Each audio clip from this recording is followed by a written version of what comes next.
This is a cutter head with a diameter of approximately 9 meters and 58 cutters on a Herrenknecht tunnel boring machine.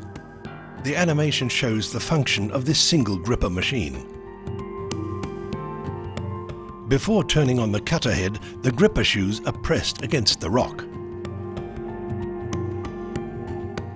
The cutter head is rotated at 3,500 kilowatts and, at the same time, pressed against the tunnel face so that each cutter crushes the rock with a contact pressure of 26 tons. The excavated material will be collected from the bottom by material buckets and discharged onto the conveyor belt for further muck transport. At the same time as the drilling is in progress, rock securing measures, depending on the geology, can be taken directly behind the cutter head in the area of the safety roofs. For example, using 2 rock drills with independent maneuverable drill rods. These are used to drill the holes for the rock bolts, which can be up to 4 meters long. Either cement grouted bolts or bolts expanding by means of water pressure. For example, Swellex bolts are used. Another example, a wire mesh erector. It drives over the rock drilling devices and places the wire mesh behind the safety roof as head protection in draw rock areas. The effect of the rock securing measures depends on the local geology. In one part, steel bolts can be the right measure. In other parts, wire meshes, caps, or arches must be used. A further securing measure, if the geology calls for it, comprises steel arch segments. They are pre-installed directly under the safety roof using the same wire mesh erector. The complete ring is then driven to the installation site, tensioned against the rock and bolted.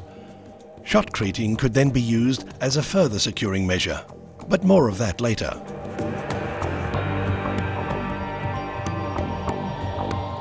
The tunnel boring machine for hard rock works with one pair of side supports as a gripping unit on which the push cylinders are mounted for tunnel advance, a so-called gripper. One gripper stroke, known as a bore stroke, makes it possible to advance 2 meters. The backup system is pulled forward together with the machine. At the end of the bore stroke, the gripper is retracted and the TBM rests on the rear support. Now the gripper can be moved to the starting position and anchored. The support is raised and the TBM can continue drilling. As it moves forward, the walking devices in the backup system are also moved.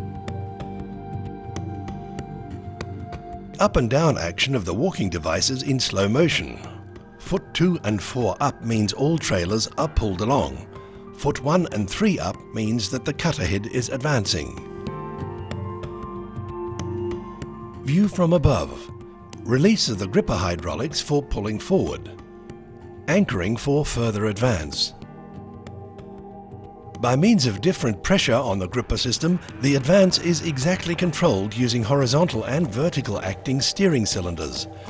In contrast to other machine systems, the single gripper TBM is steered while advancing. Through this, the TBM driver can always influence the drive direction. The TBM is able to advance up to 40 meters per day.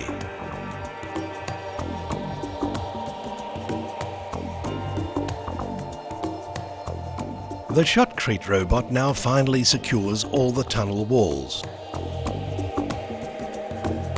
There are 60 meters from the cutter head to here for the main components of the TBM, including the trailers to support the drilling process and the additional construction measures. A total length of 410 meters is reached. This corresponds to the length of 4 football pitches in a row. This Herrenknecht TBM is a complete underground factory. It was especially developed for excavating the hard rock in the Gotthard Massif in Switzerland. 4 such machines are working on the longest tunnel in the world, where 2 tubes of 57 meters run in separate directions. That is, 114 kilometers of tunnel are being built. Our 4 tunnel boring machines are handling 75 kilometers of this between Amsteg in Uri and Faido Bodio in Tessin. We at Herrenknecht are very much looking forward to meeting this challenge.